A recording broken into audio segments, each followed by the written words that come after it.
నమస్కారం. కాంగ్రెస్ పార్టీకి ఈ బీసీ రిజర్వేషన్ల గొడవ ఒక రకంగా కొరివితో తలగొక్కున్నట్లేనా అనే మాట వస్తుంది. ముందు చూస్తే నుయ్యి, వెనుక చూస్తే గొయ్యి. ఈ పరిస్థితి ఇప్పుడు దాపురించింది. ఇటీవల నిన్నగాక మొన్న హైకోర్టు తీర్పు ఇచ్చిన ప్రకారం సెప్టెంబర్ 30వ తేదీ లోపల ఎన్నికల ప్రక్రియ పూర్తి కావాలి. దానికి ముందుగా రాష్ట్ర ప్రభుత్వం అడిగిన నెల రోజుల గడువు ఇచ్చుకుంటూ ఈ నెల రోజుల్లో అంటే మన 25 నాడు తీర్పు వచ్చింది కనుక 25 జూన్ 25 జూలై లోపు మ్యాక్సిమం ఇంకో 2 రోజులు అటు ఇటుగా మొత్తం మీద ఈ రిజర్వేషన్ల ఖరారును రాష్ట్ర ప్రభుత్వం చేయాలి. ఆ తర్వాత 2 నెలలు 60 రోజుల గడువు ఎలక్షన్ కమిషన్కి ఉంది. ఈ మొత్తం కలిస్తే దాదాపు 97 రోజుల గడువు ఇచ్చి 3 నెలల గడువు అన్నదిగా 5 రోజుల ముందు ఉంది.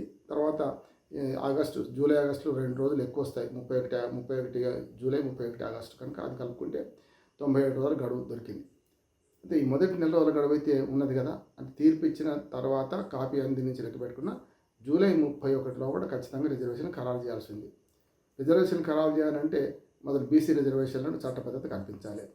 అది కల్పించలేని పరిస్థితి ఉంది. ఎందుకంటే కేంద్ర ప్రభుత్వం దగ్గర బిల్లు పంపినామంటున్నారు.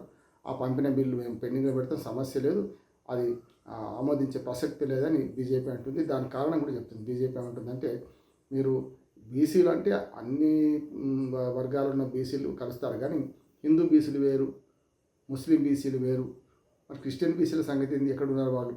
కనుక ఈ లెక్కలలో కులగణన చేసిన లెక్కలలో మీరు తప్పు చేశారు. బీసీలను చీల్చి మతపరమైన రిజర్వేషన్ చెల్లవు కనుక సమస్య లేదు. ఆర్డినెన్స్ ద్వారా కానీ మీరు చట్టం ద్వారా కానీ తెచ్చుకోలేరు. చట్టాన్ని మేము ఆమోదించము, మీరు పంపిన మన అసెంబ్లీ తీర్మానాన్ని ఖాతరు చేయకపోమని ఇప్పటికే కేంద్ర ప్రభుత్వం అంటుంది. దాంతోపాటు మంత్రులు వీళ్ళందరూ కూడా అంటున్నారు. కనుక అది వచ్చే అవకాశం లేదు.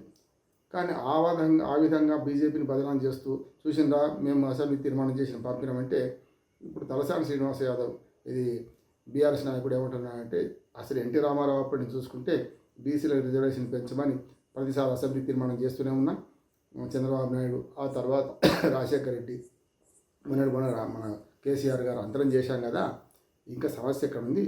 అది అసెంబ్లీ తీర్మానాలు చేయడం వేరు, సాచివేత వైఖరి కోసం చేస్తున్నారు, సమస్య లేకపోమని తలసాని శ్రీనివాస యాదవ్ గత ముఖ్యమంత్రులను ఉద్దేశించి మాట్లాడుతూ అన్నారు.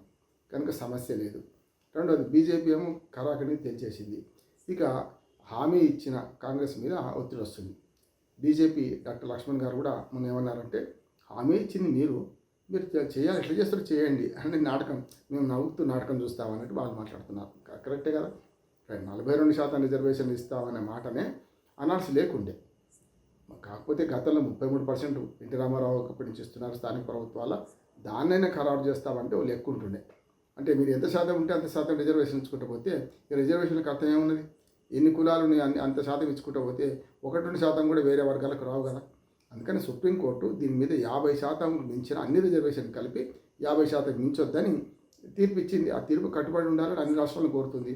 ఒక తమిళనాడు విషయంలో జరిగింది ఏంటంటే, గతంలో దాని 9వ షెడ్యూల్ చేర్చారు కనుక అది జరిగింది తప్ప ఆచరణ సాధ్యం కాని హామీలు అంటే 6 గ్యారెంటీలు కానీ, అలవి గారి హామీలు కానీ 420, 417 పెద్ద తేడా ఏం లేదు. 417 హామీలు ఇచ్చినామనేమో కాంగ్రెస్ అంటుంది.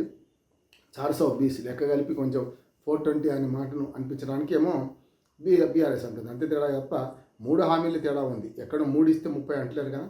కనుక ఈ హామీల అమలు ఇవన్నీ దృష్టిలో పెట్టుకుంటే అధికారానికి వస్తామా రామా అనే అనుమానంతోనే కాంగ్రెస్ పార్టీ అధికారంకి వస్తే మంచిదే చూద్దాం అని కొండకు వెంట్రుక కట్టి గుంజింది. ఆ వెంట్రుకనే కొండను కదిలించింది, అవినీతి అహంకారాన్ని ఓడించింది, బీఆర్ఎస్ పార్టీని ఇంటికి పంపించింది.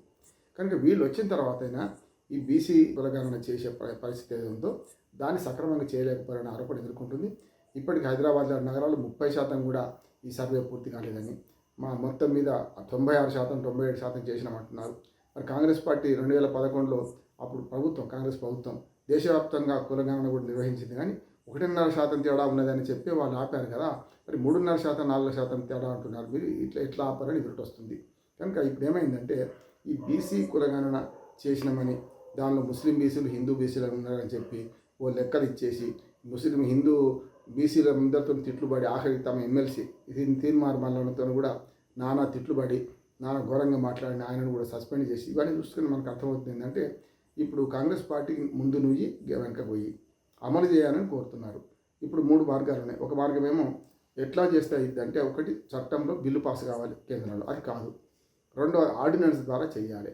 ఆర్డినెన్స్ను ఒక్క టప్పుకొని కొట్టేస్తారు. ఆర్డినెన్స్ జారీ చేసిన క్షణంలో కోర్టుకు వెళ్తారు, హైకోర్టు కొట్టేస్తుంది. ఎందుకంటే అది చెల్లనేది కనుక 50% రిజర్వేషన్ దాటిపోతుంది కనుక ఆటోమేటిక్ సుప్రీంకోర్టు తీర్పును ఉత్తర్వులు పోతారు. కానీ ఒక ప్రయత్నం చేస్తారంటే అఖిలపక్ష సమావేశం పెట్టాట ఎవ్వరు కోర్టుకు పోవద్దు, కోర్టుకు పోయిన వాళ్ళే బీసీలకు వ్యతిరేకులు, బీసీల ద్రోహులు అని ముద్ర వేస్తామని బెదిరిస్తారట. అంతే కదా జరిగేది అదే. అప్పుడు బీసీల ద్రోహాన్ని ముద్ర వేస్తే పార్టీలు పోకపోవచ్చు. ఒక వ్యక్తి 4 కోట్ల మంది ప్రజలు ఉన్నారు తెలంగాణలో, ఎవరైనా ఒక్కరు పోతే అయిపోద్ది కదా, పౌరుడు ఎవరైనా పోవచ్చు, పార్టీలు పోవాలని ఏం లేదు కదా. అంటే పార్టీలను కుల సంఘాలను అన్నీ కంట్రోల్ చేసి కోర్టు పోకుండా చూస్తామనే మాట కూడా ఈ ప్రభుత్వం అంటుంది.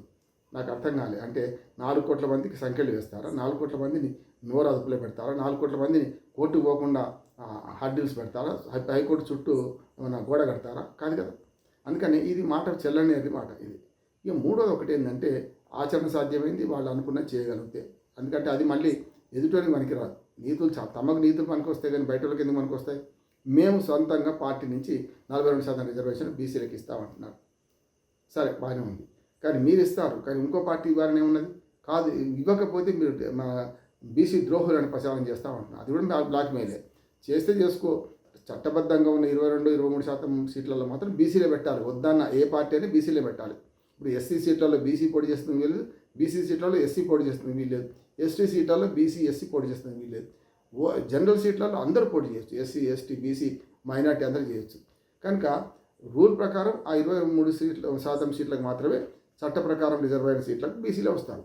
కాని సీట్లకు మీరు కాంగ్రెస్ పార్టీ మీ ఇచ్చిన హామీని మీరు అమలు పరచుకోండి.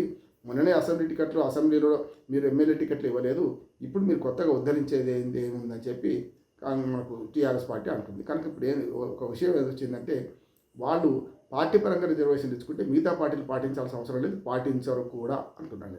ఇక సమస్య ఎక్కడ వస్తుందంటే అసలు సర్పంచ్ ఎన్నికలు, వార్డు మెంబర్ ఎన్నికలు పార్టీలే లేదు, టికెట్లు ఇచ్చేది ఎక్కడిది అంటే వట్టికుండా కడ కొట్లాడుతున్నారు. ఓటు తీర్పిచ్చింది ఈ 90 రోజులలో వార్డు మెంబర్లు, సర్పంచులు, పంచాయతీ ఎలక్షన్ మాత్రం జరపన్నది. అందులో రిజర్వేషన్ ప్రసక్తి ఎందుకు వచ్చింది?